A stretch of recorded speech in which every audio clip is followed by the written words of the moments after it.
नमस्कार. आपल्याकडे अनेक प्रकारच्या पूजा होतात, अनेक प्रकारच्या आरत्या होतात, अनेक प्रकारचे सण वार उत्सव साजरे केले जातात. या सगळ्या वेळेला एक विशिष्ट पद्धत आपण पाळतो की प्रत्येक चांगल्या गोष्टीच्या सुरुवातीला गणपतीला वंदन केलं जातं.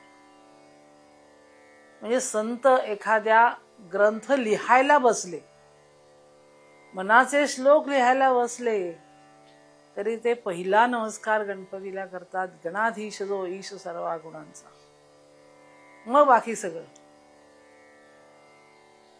नामदेव महाराज कृष्ण चरित्र लिहायला बसले, पण त्यात सुद्धा लंबोदरा तुझा रे शोभे शुंडा दंड करीतसे खंड दुश्चितांचे, चतुर्थ आयुधे शोभदात हाती भक्ताला रक्षिती निरंतर. नामदेव चरणा नमित असे, म्हणजे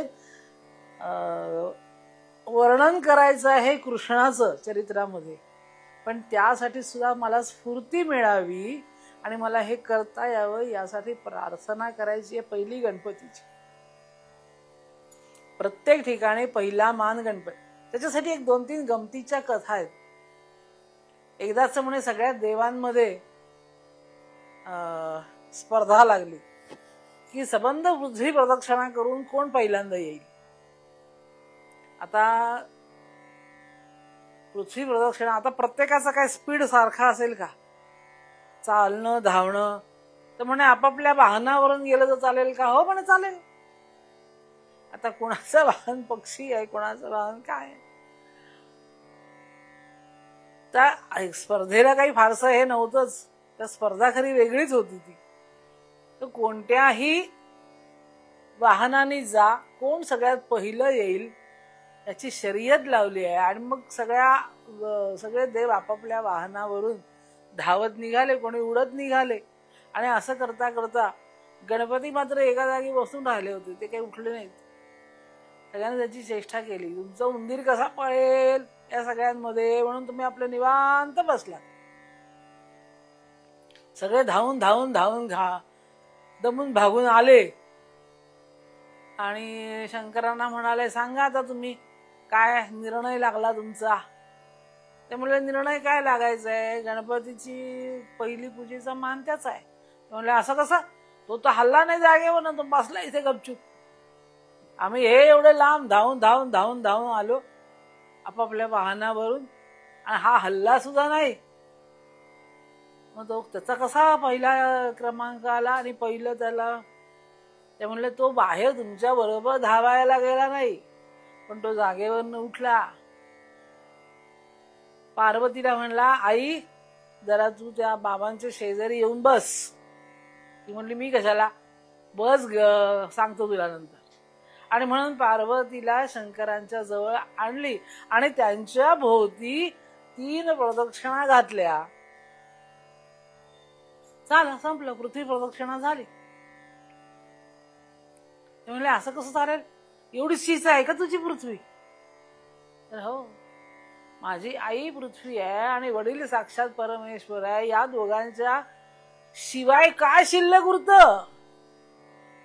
त्यामुळे मी त्या दोघांना प्रदक्षिणा घातली, ती पृथ्वी प्रदक्षिणापेक्षा मोठी झाली. सगळे देव आश्चर्य करायला लागले, आम्हाला काही हे कसं सुचलं नाही, तुला कसं सुचलं? म्हणलं की परीक्षा खरी धावायची नव्हतीच, परीक्षा होती बुद्धिमत्तेची. की आपल्या आई वडिलांना इतकं पूज्य दुसरं कोणीही नाही, आणि म्हणून त्यांना प्रदक्षिणा घातली, ही पृथ्वी प्रदक्षिणा. आई वडिलांजवळ त्यांचा जो अनुभवाचा साठा आहे तो तुम्ही शिकलात तर बाकी जगाचा अनुभव घेण्याची गरज पडत नाही. त्या तो अनुभव मिळाला पाहिजे. आई वडिलांच्या अनुभवाचा आपल्याला उपयोग करून घेता आला पाहिजे. वडिलांना असं नाही म्हणायचं, तुम्हाला काही कळत नाही, आता जमाना बदललाय, असं नाही म्हणायचं. वडिलांचाही मान राखता आला पाहिजे, आईचाही मान राखता आला पाहिजे, त्यांचा अनुभव घेता आला पाहिजे. आणि त्याचबरोबर त्या अनुभवातून शहाणं होता आलं पाहिजे, म्हणजे ती पृथ्वी प्रदक्षिणा झाली. सगळे देव आपापली वाहनं घेऊन जोर जोरात धावत सुटले. ते म्हणले, आधी तुम्हाला मुळातच कळलं नाही की ही परीक्षा कसली आहे. मुळातच ही पळण्याची परीक्षा नाहीच आहे, ही तुमच्या ज्ञानाची परीक्षा आहे. तिथे तुम्ही पळत सुटलात, तिथेच हारलात. पळत सुटलात, धावत सुटलात. आणि म्हणून त्याला आद्य पूजेचा मान मिळाला. म्हणजे कुठल्याही गोष्टीच्या सुरुवातीला आद्य पूजा त्याची करायची. आणि म्हणून गणपतीला त्याच्या बुद्धिमत्तेसाठी आद्य पूजेचा मान मिळाला आहे.